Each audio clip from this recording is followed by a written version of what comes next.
సహజంగా ఎదరవారితో మాట్లాడేటప్పుడు అంటే కొంత తెలిసి తెలియకుండా మాట్లాడడం లేదా అతిశయోక్తిగా మాట్లాడడం ఇలాంటివన్నీ కూడా కాస్త కంట్రోల్లో పెట్టుకోవడం అనేది మంచిది. అలాగే కేతువు కూడా ద్వితీయ స్థానంలో ఉన్నాడు కాబట్టి ఆర్థికపరమైన విషయాల్లో వాటిల్లో కూడా వీళ్ళకి కాస్త ఖర్చుల నియంత్రణలో అనేది అట్టే పెట్టుకోవాలి. కుటుంబ పరంగా సౌఖ్యము, ఆరోగ్యము ఇవన్నీ బాగున్నా కూడా ముఖ్యంగా స్త్రీలతో మాట్లాడేటప్పుడు లేదా పెద్దవారితో మాట్లాడేటప్పుడు కాస్త జాగ్రత్త అనేది తీసుకోవాలి. అలాగే సంఘంలో కూడా సన్మానాలు, సత్కారాలు ఇలాంటివి కూడా కాస్త ఇవ్వడం అనేది ఉంటుంది. అయితే కొంతమంది యొక్క మాటలు కాస్త మనస్తాపానికి గురి చేసే విధంగా ఉంటాయి కాబట్టి ఎవరు ఎంతలో ఉండాలో అంతలో ఉండడం అనేది మంచిది. అలాగే ఇక్కడ ముఖ్యంగా ఈ ద్వితీయ స్థానంలో ఉన్నప్పుడు సమయానికి భోజనము, నిద్ర ఇలాంటివి కూడా చిన్న చిన్న ఇబ్బందులు ఏర్పడే అవకాశాలు ఉన్నాయి.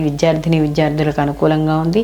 పోటీ పరీక్షలు కానీ లేకపోతే ఏదైనా వాళ్ళు చదువుకునే చదువులోనే ఏమైనా కాస్త ఉన్నత స్థాయిగా వెళ్ళాలి లేదా ఉద్యోగంలో ఉన్నత స్థాయి పొందాలనే ఎగ్జామ్స్ రాసేవాళ్ళు వీళ్ళందరికీ కూడా అనుకూలంగా ఉండడం అనేది జరుగుతుంది. ఖర్చుల నియంత్రణ అనేది ఖచ్చితంగా చూసుకోవాలి. అలాగే ఇంటికి సంబంధించిన విలువైన వస్తువులు కొనుగోలు చేయాలనే ఆలోచనలు రావడం, కొనడం, తద్వారా కాస్త ఆర్థికపరమైన చిక్కులు పొందడం అనేది జరుగుతుంది. కాబట్టి అనవసరమైన ఖర్చులు కూడా వీళ్ళు తగ్గించుకుంటే మంచిది. అలాగే వీళ్ళకి వస్త్ర లాభాలు, ఆభరణ ప్రాప్తి ఇలాంటివి అంటే వీళ్ళు కొనుక్కోకపోయినా కూడా వేరే వాళ్ళ ద్వారా ఇవి పొందడం అనేది జరుగుతుంది. అయితే మొత్తానికి వీళ్ళకి శుభాశుభ ఫలితాలు ఇక్కడ కొంత మనకి సామాన్యంగా కనబడుతున్నా వీళ్ళు మరిన్ని మంచి ఫలితాలు పొందడానికి ప్రతిరోజు కూడా గణపతి ఆరాధన, ముఖ్యంగా లక్ష్మీ గణపతి ఆరాధన చేసుకుంటూ ఉండడం, ప్రతిరోజు గణపతి దేవాలయానికి వెళ్ళడం, అలాగే ఈ సమయంలో ఏదైతే శుక్రుడు అలాగే కేతువు ఏదైతే కలిసి ఉన్నారో